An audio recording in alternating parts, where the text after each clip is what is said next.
Bonjour, vidéo réponse à Saint-Phytome. Je cite ta phrase. Je n'ai pas besoin de vos conseils alors que vous n'avez pas l'état de grâce pour diriger une âme. Vous êtes juste capable de rendre quelqu'un un pire enfant de la GN que vous l'êtes, que vous ne l'êtes. Alors, sur l'état de grâce, Jeanne d'Arc, Sainte Jeanne d'Arc disait, si je n'y suis pas, que Dieu m'y mette, si j'y suis, que Dieu m'y laisse. Donc, je suppose que tu dois avoir un appareil, un thermométogramme, qui t'indique, tu le branches sur la personne et ça t'indique son état de grâce. Bon. Donc, enfant de la GN c'est l'enfer. Donc, tu me juges à la place de Dieu comme étant en enfer. Alors, bon, déjà, c'est pas possible, puisque bon, si ça arrive, c'est seulement après la mort. Mais disons, hein, cette phrase, c'est vous êtes juste capable de rendre quelqu'un un pire enfant de la GN. Voilà, je suis enfant de l'enfer. Bon, donc, c'est bien un jugement. Je suis présent, enfant de l'enfer. Bon. Donc, c'est interdit. Dieu seul juge de mettre une âme en enfer ou pas.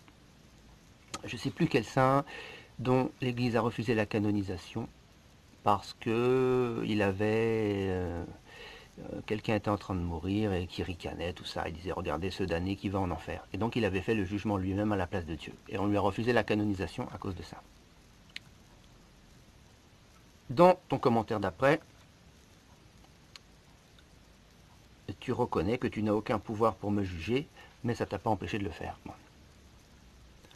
Je fais cette vidéo, bon, en réponse pour toi, mais je le mettrai sur ma chaîne parce que ça intéresse tout le monde.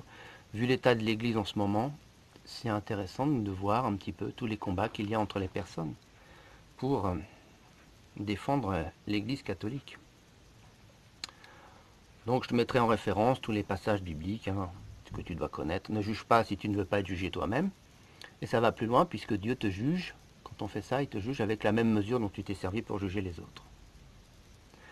Bon, j'évacue tous les problèmes secondaires qui sont des vrais problèmes pour arriver à l'essentiel. Le salut de ton âme. Donc, ce n'est pas parce que tu communies des mains d'un prêtre qui s'est séparé de Lefebvre,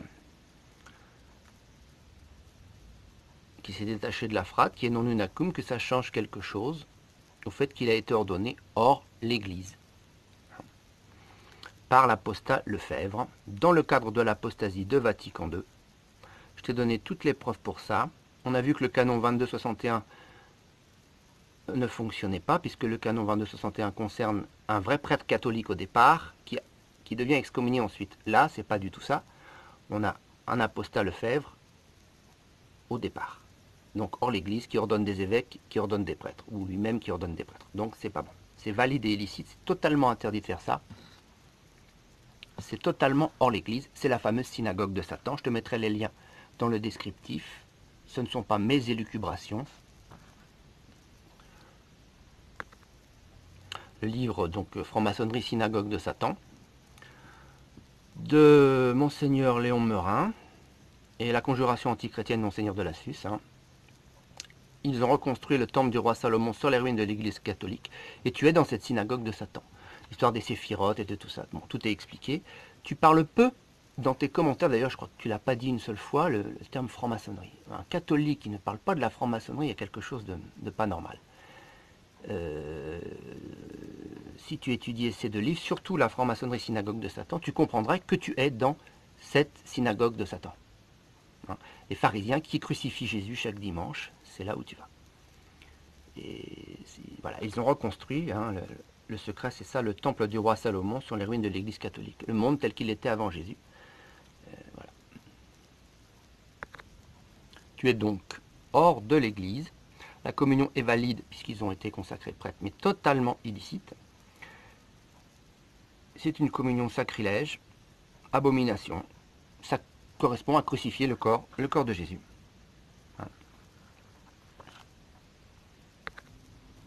Bon, tu m'as accusé de tout un tas de trucs. Bon, de toute façon, quand on ne veut pas entendre le message, on s'attaque au messager. Je te l'ai dit, l'insulte ou tout ça, c'est quand on n'a pas d'argument en fait, hein.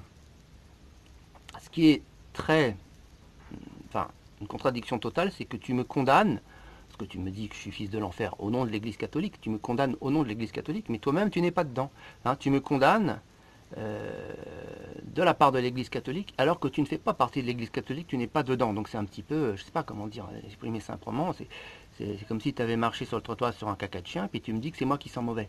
C'est complètement, c'est une aberration totale.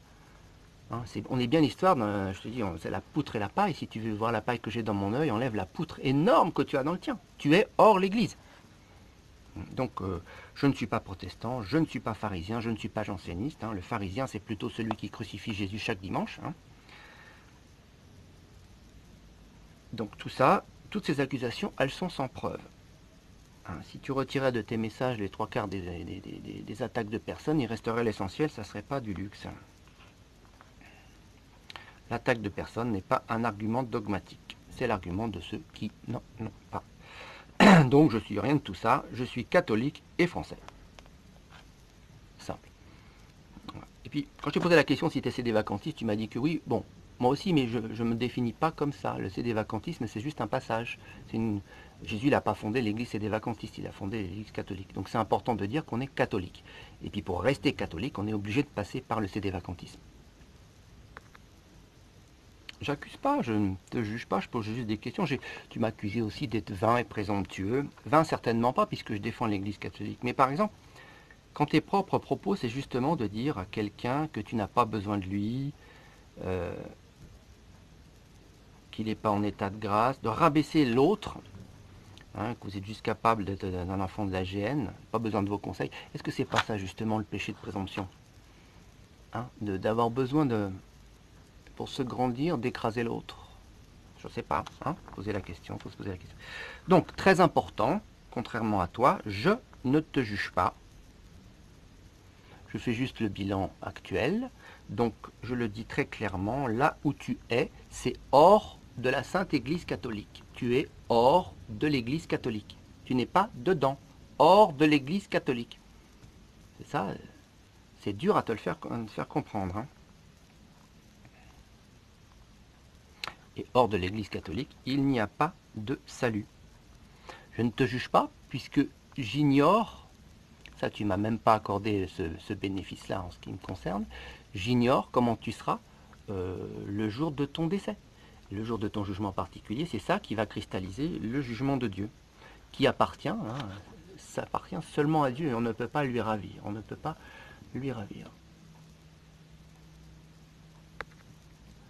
Que la très sainte Vierge Marie, Mère de Dieu en personne, te bénisse, te protège et t'éclaire de sa très douce lumière.